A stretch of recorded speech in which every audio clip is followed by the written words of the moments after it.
Hey guys, this is Trenchy here back again to bring you another video.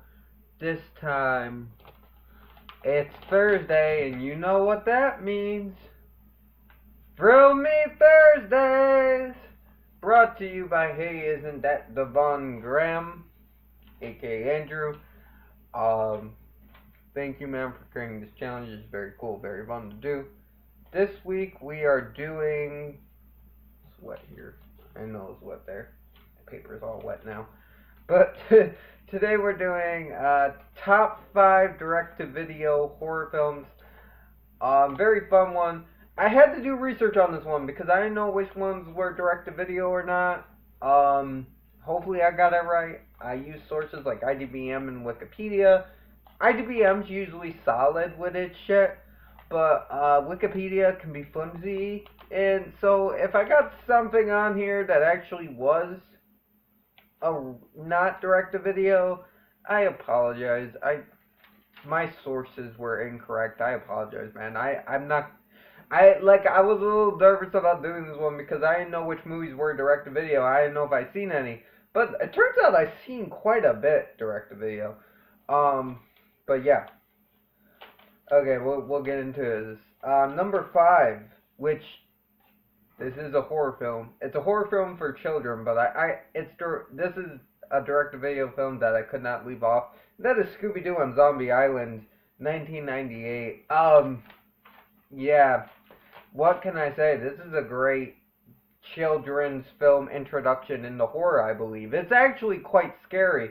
The concept is you got a grown-up version of the Scooby-Doo crew, and what I mean grown-up is this is like kind of mature version. Daphne's not like a trope anymore. She's actually a reporter. Everybody's got more depth to them. And what happens is Daphne gets this story about this haunted house in Louisiana on this island.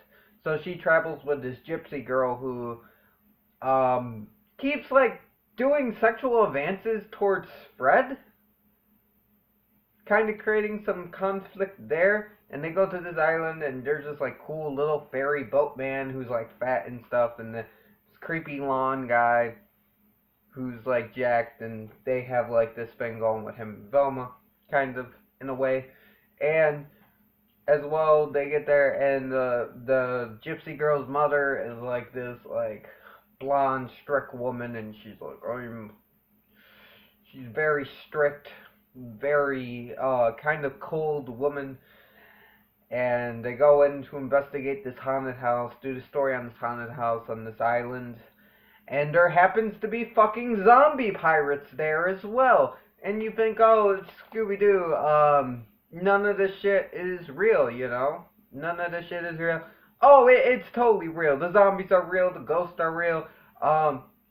Spoiler alert, there are werecat people that are real. It's very fucking real. It's a very dark story, but also with lots of that Scooby-Doo humor in there. Scooby-Doo humor. Good soundtrack. Has some really good songs in there, like the beginning song, "The Ghost is There and It's Coming Tonight." Oh, it's a fake, like that song. And then you have, of course, "And It's Terror Time Again." Like that's a good song to get in the Halloween season. They got you running through the night. Like that's a good one. Just a great little movie here, and the backstory of like how the zombies got there, the zombie pirates and the cat people are very dark, and it's kind of like everyone's a victim in this story. The cat people are a victim, the pirates are a victim. They're all victims, but they're all also tormentors in their own way, and it's great. And this story is very not black and white with its villains, and I like that. Like most Scooby Doo movies and shit, they'll be like, "Oh, the bad guy's just bad," but no, in this one, there's actually some depth to the villains, and this was part of the direct to video series, which they're all great. I just wanted to throw this one on here, and it came out my birth year, so yeah. Number 4 is Tremors 2: Aftershocks, 1996. This one's just fun. You get two characters come back from the original in this one. You get what's his name? Fred Ward, I believe. You get Fred Ward's character and you get Burt Gummer's character. And what happened? No Kevin Bacon, which is okay. We don't really need Kevin Bacon. Plus, I started with this film, so I didn't even grow attached to Kevin Bacon in the first film, because I started with this one. This is the first one I saw. This got me into Tremors. You guys gotta fight while I'm filming? What the hell are you even doing? That's like a tribal dance. Stop. Stop trying to start shit. Okay, start shit. Anyways, don't take it out here. You guys are going outside if you're gonna do that. Come on.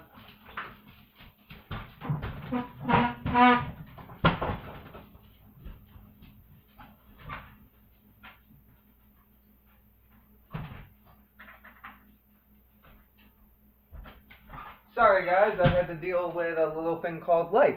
But now we're back! But yeah, where was I? Yeah, you got two guys returning from Tremors 2. And pretty much what this movie is the guy from the first one, Fred Ward's character, has become famous. And he pretty much wasted all his money on the fame, and he kind of went out of obscurity. He kind of went into obscurity. And now the Tremors are back. The giant man-eating worms are back in the desert, and they're eating people again. And they need a hero. So, young white guy goes to Fred Ward, and there's another lady that's trying to hire him, and they say, hey, we're going to pay you a bunch of money. I'm going to help you. We're going to go and attack the graboids. That's what they're called, the graboids. The tremor worms. Giant man-eating worms. We're going to go attack them. So they go out in the woods, and they start setting bombs and shit, and they're like blowing up the worms, and it's fucking cool. It's like doing umbrellas and shit, like just monster fun. And soon the worms start getting smart, and they're like, no, bitch, and they start forming their own plan, and the traps aren't working for them anymore. And then Fred Ward's like, fuck, I need a crazy psycho gun expert to come in here. I need someone with a bunch of guns that's fucking crazy that will take the fight to these bastards. I need someone with balls of steel. Who do I know that will do that? Oh wait, Burt Gummer's character. I believe that's his name. Burt Gummer is his name in the film. I forgot who played him. But yeah, he's like, I'm gonna get Burt Gummer. So that guy shows up with a bunch of guns and shit because he's a gun survivalist. So he's like, I'll kill them, and he's like, bah, bah, bah, bah, bah. It's very fun movie about these two dudes fighting giant worms in the desert, and they're all just fighting these like giant worms with explosives and guns and badassery, and it's awesome. I love this movie. I love this movie so much. It's one of the best monster movies ever made. Like, it's very fun. It's definitely a very good creature feature. I think I like this one better than the original, because this is the one that introduced me to the series. Yeah, so we're going to get into number 3 now. Number 3 is Curse of Chucky 2013. This is a very fun Chucky film. It's very dark. It was the return to Chucky. It was very risky. Because it added new plot elements. And what happens is this girl in a wheelchair who actually put the dude in jail. What's his name? The guy that becomes Chucky. Charles Lee Ray. She happens to have put Charles Lee Ray in jail.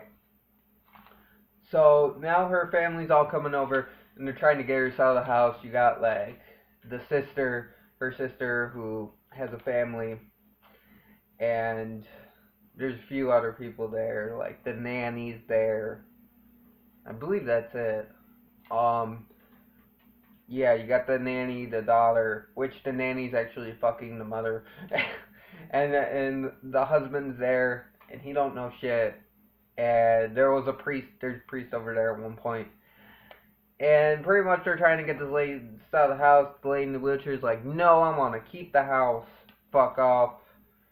And so they're having this back and forth, conflict, and the Chucky doll shows up. So they get the Chucky doll to the little daughter, but of course it's Chucky's alive, and he starts killing people again. Now this one goes with the aspect of the old Child's Play movie. Is like, is the dog really killing or is it not? Like, it starts like that, kinda. But then once you get the ball rolling, the ball gets rolling, and Chucky starts being Chucky. He looks creepy as fuck. You got Brad Dourif back again, voicing him, giving that old school Chucky style. You have lots of cool kills, including the nanny who gets electrocuted and her eye gets fried when she's like trying to do a sex video for the mother. They were like doing a sex Skype call, and it's very good. It's a very good ass movie. Curse of Chucky really surprised me. I also really like the poison scene, because I really tried to follow the bulls and find out who got poisoned, and I did almost guess correctly. I did not guess correctly, but I almost did. But yeah, that was Curse of Chucky was a surprise on here. Yeah. And that's my number 3 is Curse of Chucky. Number 2 is Subspecies 1991. This is really the 90s year. The 90s year for direct video. Like 90s was the year for that shit. Because now we have Subspecies, which is one of the best vampire movies in my opinion. And what's it about? It's about Radu returning to his home, and I think it's like Transylvania. It's a foreign country. About the vampire Radu, the evil vampire, and you can tell he's evil because he looks all evil. He looks like Nosferatu, but fucking cooler. And he comes in with his long fingernails and his white pale skin, and he comes up to his father, and he's like, "Fuck you, father," and he kills his father and takes this thing called the Bloodstone. And I like this movie, and he starts stalking these girls, but the problem is the girls are under protection of his brother, Stefan, which is funny because there's a character in the Vampire Diaries called Stefan, which is like this CW vampire show I used to watch. I still gotta finish it though. I'm gonna finish it, but it got pretty bad as you go in. The 7th season was very grating, so I stopped it. But I do enjoy the show. But yeah, I like some things that you guys would probably consider lame. So. But, yeah, so Stefan, he's like the good vampire. He's like, kind of like Dracula, you know, Lost Boys. He looks normal. He's like the Edward. He's like Twilight. He's like the Twilight vampire. Then you have Radu, who's like the Nosferatu vampire, or like the Lost Boys vampires when they look evil. You know, scary looking vampires. 24, what's it called? 24 Days a Night. Kind of like that, like, but like scary, like very Nosferatu looking. And I really like this movie. I really like the look of Radu. I like how he cuts off his fingers and the little blood demons come out. I know the CGI is very bad on them, but I still like them, the little blood minions. They get used very sparsely in this film. I wish they were used more. But still, the effects of Radu are great. Him just crawling around, sneaking around. The city, I don't know if they filmed this on the set or if they filmed it on location, but the country that they're in is beautiful. The castles is awesome. All of the scenery is great. The outside in the forest, the festivals, all that. I love the look of this country they're in. I love the setting of this film. It's very beautiful, very gray, very green, very nice looking. Like I said, the castles are beautiful. It's a beautiful scene place. I really love this movie. This is a very good vampire film. Radu's one of my favorite villains of all time. I probably put him in my top 100 villain list, and I haven't even seen the sequels, man. And I love this villain that much. It's very good. Radu is awesome, and Stefan is cool too. I don't really like him as much as Radu, but it's cool to see him with his little vampire hunting buddy who's a human, and he's like, we're gonna build stakes to go and fight Radu with, and you know, it's awesome. Now, my number 1 could have gone anyway, because I was gonna choose one of these movies because I believe they're all direct to video. Um, my favorite of the series is number 4. Well, I gotta rewatch because it might be 5. I don't know. I like 4 and 5 very much, but I decided to go with the first one of the series, and that's Puppet Master in 1989. Um, this is a very good movie. This is I like what they did with this, and what this is about this guy named Andre Toulon. He discovers a way to bring puppets to life. But then he is assassinated, so his puppets are left in his box, and the hotel is taken over by our people. Years later, 4 psychics who are kind of friends, kind of enemies, go to the hotel to meet the grieving widow and her maid of one of their old colleagues who were looking into the puppet master thing. Who has recently died as well. Um, the Andre Toulon died way before this. So then another guy came to the hotel and he died. So they're going to investigate and they want to see if this dude's really dead. So they got ulterior motives. They're not there just to grieve a friend. They're also there to investigate if this dude's really dead. Because like I said, they're all frenemies. They're all like kind of shady, except for our main character. Our main character is a very good soul, but the rest of them are kind of shady in their own way. But they're also got good intentions as well. And you got some interesting characters here. You got like our main dude. He can see visions. Um, he's like our good guy down to earth. Then you got the psychic who like gets imprints and feels things of like what happened, like if someone has sex in the bed, she can feel it, or if somebody was murdered in the elevator shaft, she can feel it. And you got the guy that kind of monitors her and stuff like that. He's kind of like the tech guy. And they're like a couple, and she's always trying to fuck him. He's like, no.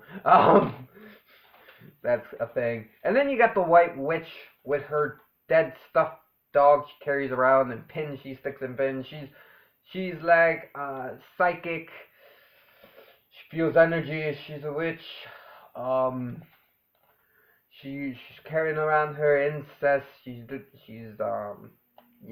like doing the home. Blessing the home and shit. Uh,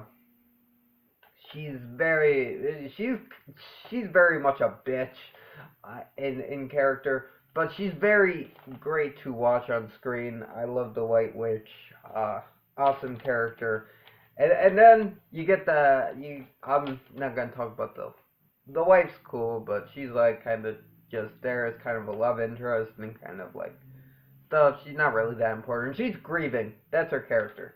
And the maid's cool. And then we get the puppets, and the puppets are awesome. The puppets show up sparsely in this film, which I think is I like that they show up sparsely because it shows it's interesting because like they're not even in the full movie, but when they show up, it's badass. Like you have Pinhead with a badass kill, you got Blade running around with a badass kill, you got Tunnler running around with a badass kill, Leech Woman doing a badass kill. Everybody gets a chance to shine. Even Jester, who is not really a violent puppet, he just has comedic moments with his switching of the face. And the thing about the puppets is the puppets aren't evil. The puppets aren't evil. They're not good either. They're whatever. They're whatever. They are pretty much a projection of who is in charge of them. Pretty much, if the guy controlling them's evil, they're gonna be evil. If the guy who's controlling them is good, they're gonna be good. That's how it is. They're not good or evil. They have no will of their own. They have their own personalities, but they don't really have the will. They don't have the will to choose like good or evil, choose who not to kill or who to kill. They will follow their master. And the mystery of the movie is who is the master. And it's got the cool wrap up in the ending where we find out what the fuck's going on and everything like that. And people's suspicions might have been right and stuff like that. It's a great film. Got a really good score. Again, another good set, like very, very creepy looking like building here. I think it's like a hotel. I'm not sure, but very creepy looking mansion. And yeah, I enjoyed this. I really loved the first Puppet Master film. Like I said, it's not my favorite in the series, but it's definitely up there. I really love Puppet Master. 1989. Like I said, great film. Love the puppets. Love the uniqueness of the puppets. Like with the guy with the tunnel. You got the guy with the drill on his head. You got Blade, who's got the white mask and the black coat and the Fisher hook and stuff. He may have been the inspiration for I Know What You Did Last Summer. Who knows? This did come out first, and that's kind of the appearance of the guy I Know What You Did Last Summer. Plus, he's wearing a trench coat, so yeah, Blade's wearing a trench coat. Blade got style. And then you got Pinhead, the guy. He's like a thug, tiny head, like leech woman. One of the leeches come out of her mouth like real leeches. I don't know how the fuck that works, but it's awesome. He's got Jester in his Jester suit, and his face switches. Very fun puppets. Very, very good movie. And yeah, this is my Fromy Thursday entry. Next week is zombie films, so that's gonna be great. Because there are lots of zombie films. There's comedies, there's action, there's violence, there's like different time periods. It's gonna be fun. I wonder what everybody's gonna choose. And plus, we've been getting zombie films from the 70s, or earlier than that. Like when did George A. Romero come out? Like the 30s, 40s, like 30s or 40s or 50s. It came out like in black and white era, so it's gotta be like 30s, 40s, right? I have seen Night of the Living Dead. That's probably gonna be on the list. That's amazing.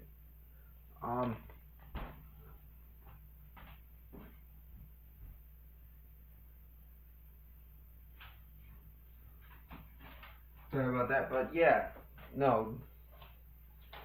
Uh, like I said, if you really want a good zombie film, or what was I saying? No, like I was saying, Night of the Living Dead is a fucking classic. I can't wait for next week. We're gonna do zombie films. This was a fun list. Thank you again, Andrew. I did not know Trick or Treat was a direct-to-video movie. It came up in the thing, and I almost put it on here, but then it said it was released. It was released on a big screen, so I don't know. Maybe it did some film festivals or something. I don't know. It confused me, so I just left it off. But it could have made it on here. But yeah, these are my 5. I hope you enjoyed it. You guys have a good day. Stay. Shit, I almost puked on camera. I don't know what the fuck that was. I hope you guys have a nice day. Stay frosty. This is Churchy signing off. Beep bop boop. Beep bop boop. Shut. Beep bop boop.